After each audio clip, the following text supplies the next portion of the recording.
안갯길 고속주행이 얼마나 위험할 수 있는지를 적나라하게 보셨습니다. 그런데 이런 기후 상황뿐만 아니라 특정 기간에 조심해야 할 부분들도 있습니다. 당장 내일부터 시작되는 설 연휴 기간이 바로 그렇습니다. SBS 탐사보도팀은 지난 5년간 설 연휴 교통사고 빅데이터를 근거로 설 연휴 기간 동안에 언제 어디에서 사고가 많이 일어나는지 또 뭘 조심해야 할지를 분석해봤습니다. 이번 설 연휴 3,354만 명이 이동하고 이 가운데 80%가 승용차를 이용할 것으로 보입니다. 고속도로 교통량은 하루 평균 372만 대에 이를 전망입니다.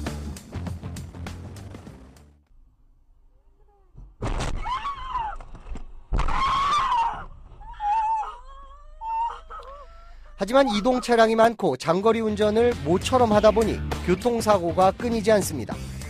무엇보다 온 가족이 함께 탄 경우가 많아 대형 사고 발생 빈도도 높습니다.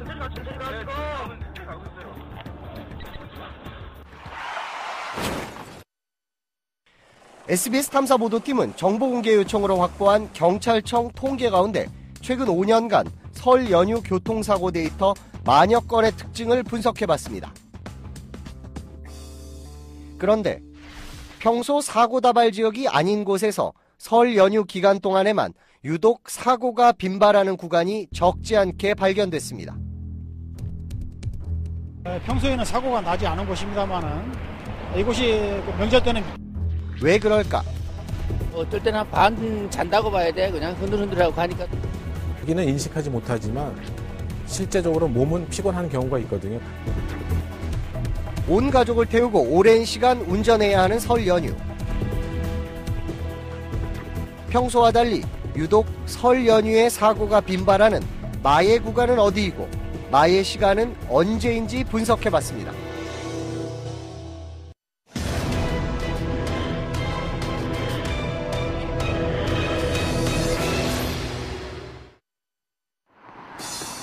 영동고속도로 용인 IC 부근.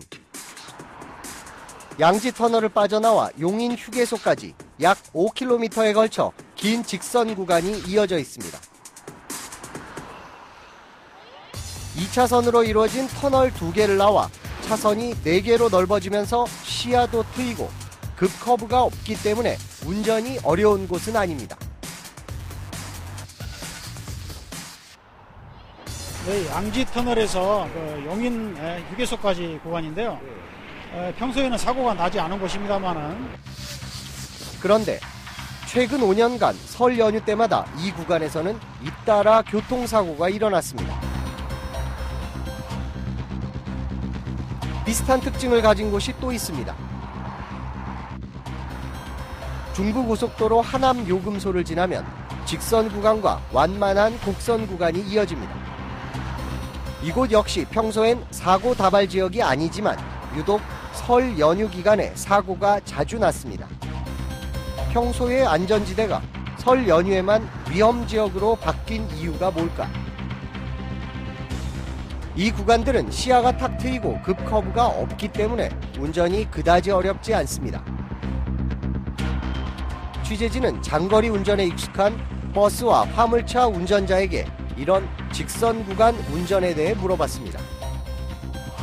계속 앞만 보고 가다 보면은 커브길 이런 데는 곡선길은 이렇게 신경을 많이 쓰는데 똑바른 직선길 이런 데는 가다 보면은 좀 긴장을 덜 하게 되죠. 그 속도 그대로 가다 보면 앞만 보고 가다 보면 졸음이 오는 경우가 있죠. 그런 데가 더 위험하죠. 똑바른 길은.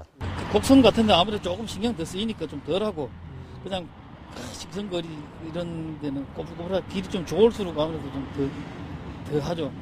계속 앞 가면 차가 가는지 안 가는지도 모르니까 어떨 때 보면 한쪽으로 가고 막 그래요. 사탕이나 겨울 시큼한 거 그거 졸릴 때 하나만 먹으면 번쩍 나거든요. 그래서 준비하고 다니고 지금 여기 있습니다.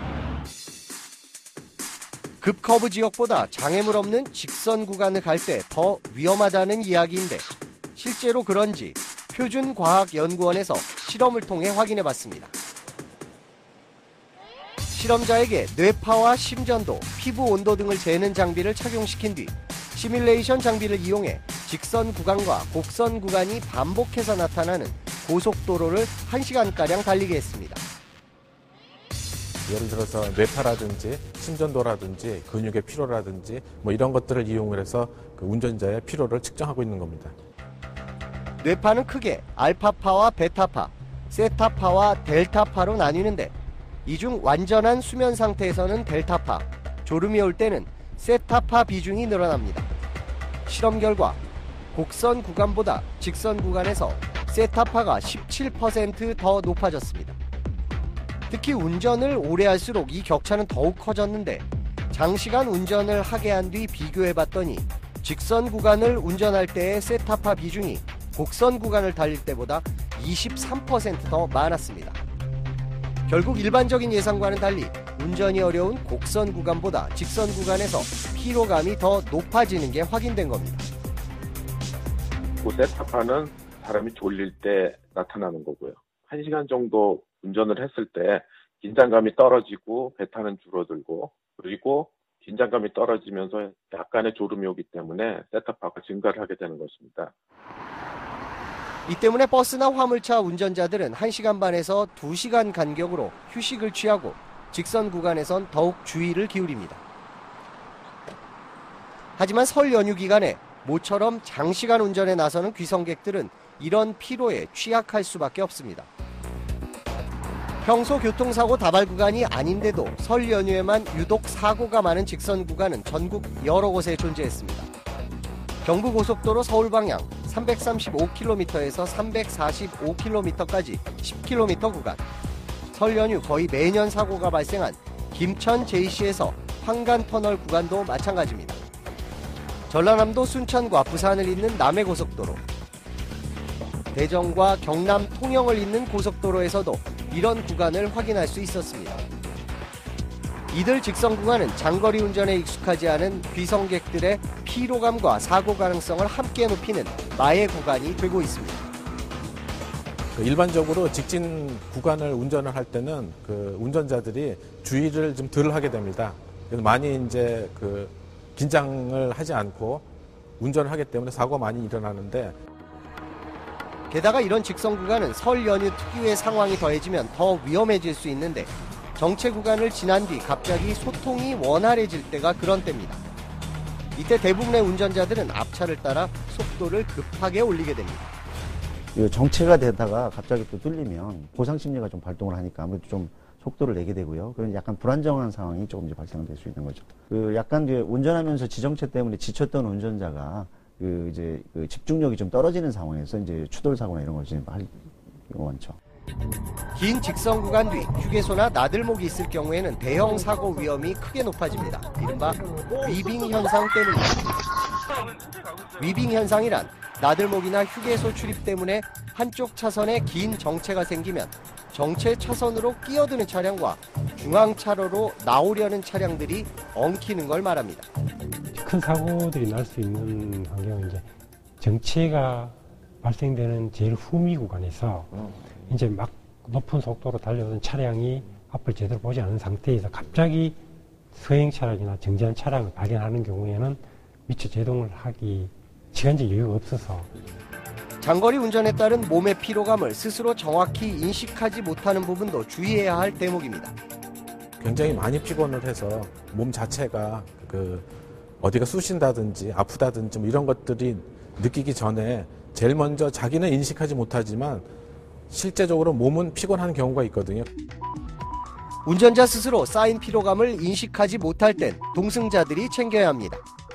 그럴 때는 어디에서 제일 먼저 나타나냐면 눈에서 나타납니다. 자기도 모르게 눈꺼풀이 약간 무거워지고 눈을 훨씬 더 많이 깜빡이게 되는 게 바로 피로가 나타나는 징조라고 보면 됩니다. 눈꺼풀이 잠깐 하는 1초, 0.5초 이 사이에 굉장히 대형 사고가 나올 수 있는 거거든요.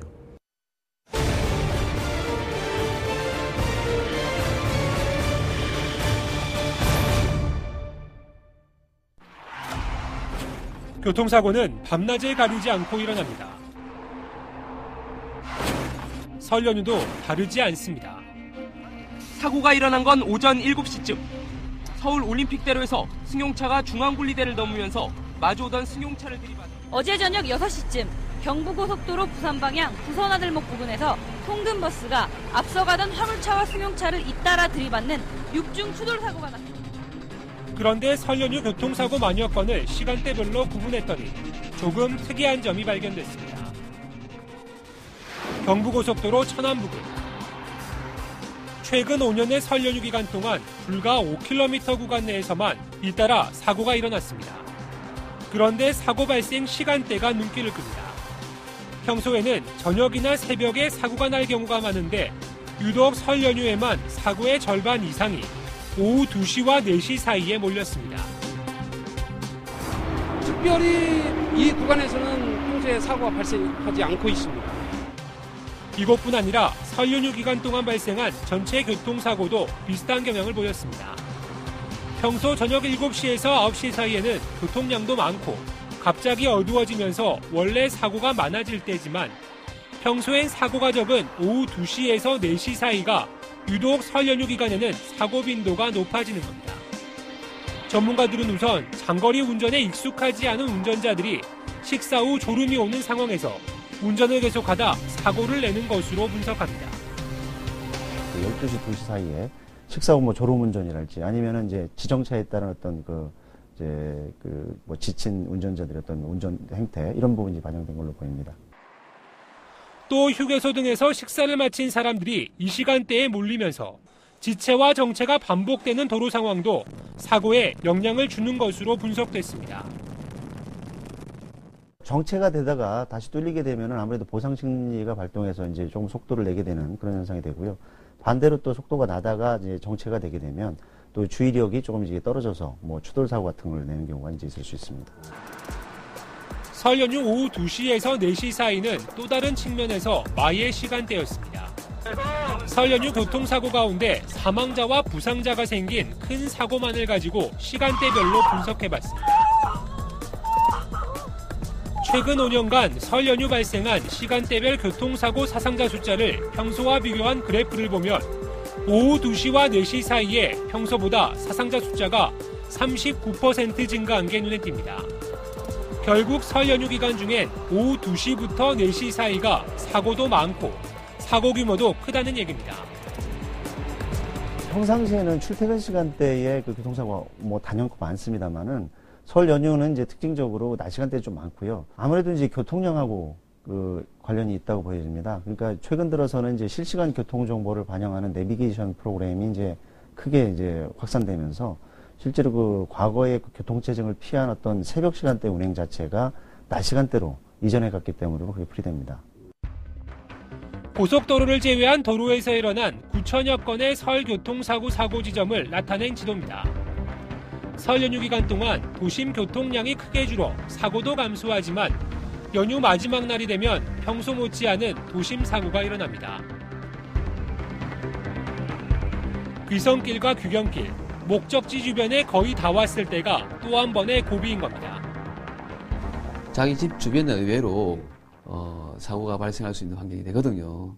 예를 들어서 수도권에 발생 분포를 본다든가 장거리 이동을 많이 할 수 있는 그러한 도시 주변에 나왔을 때 사고 증가율을 한번 보시면 그것도 아주 도심뿐 아니라 주택가가 많은 대도시 주변의 국도와 지방도도 역시 마찬가지입니다. 아무래도 고속도로를 주행하다 보면 자기 속도를 계속 유지하고 싶은 욕망이 생깁니다.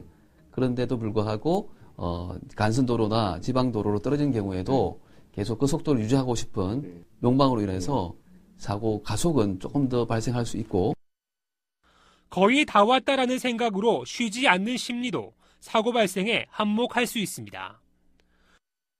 피로도가 겹친 상태에서 휴식을 취하지 않는 상황으로 인한 그런 집중력이 떨어지기 때문에 사고는 발생할 개연성이 높다고. 소중한 가족을 태운 채 익숙치 않은 장거리 운전을 해야 하는 설 연휴. 언제 가야 가장 안 막힐까라는 생각 못지않게 어떻게 하면 안전하게 갈까라는 경계심이 중요합니다. 전문가들은 자신의 피로도를 정확하게 인지하는 것이 중요하다고 강조합니다. 환경이 이제 바뀌고 명절 때 만남이 잦다 보니까 충분한 수면을 하지 못하여 당일날 조금 무리한 신체적 피로도가 쌓임으로써 생겨난 도로공사가 전국 고속도로에 졸음쉼터 154곳을 설치하고 쉬어가기를 장려하는 것도 이 때문입니다. 휴게소와 거리가 멀다 보면은 무리해서 운행을 하게 되는데 보통 한 10분 정도 이내에 그런 휴게시설이 있다 그러면은 졸음이 오는 경우에 언제든지 그런 곳에 잠깐 쉬어갈 수 있는 어떤. 행여 교통사고가 났을 경우 무엇보다 빠른 후속 조치가 더 큰 불행을 막을 수 있는 길입니다. 고속도로 운행 중에 사고나 고장이 발생되는 경우에는 당황하지 마시고 비상등을 켜고 차량을 갓길로 이제 신속하게 이동하는 쪽에 안전삼각대나 불꽃 신호기를 설치하시고 탑승자 모두가 이제 가드를 밖으로 안전하게 대피하신 이후에 한국도로공사 콜센터 1588-2504로 연락을 주시면 저희가 신속하게 출동해서 도움을 드리도록 하겠습니다.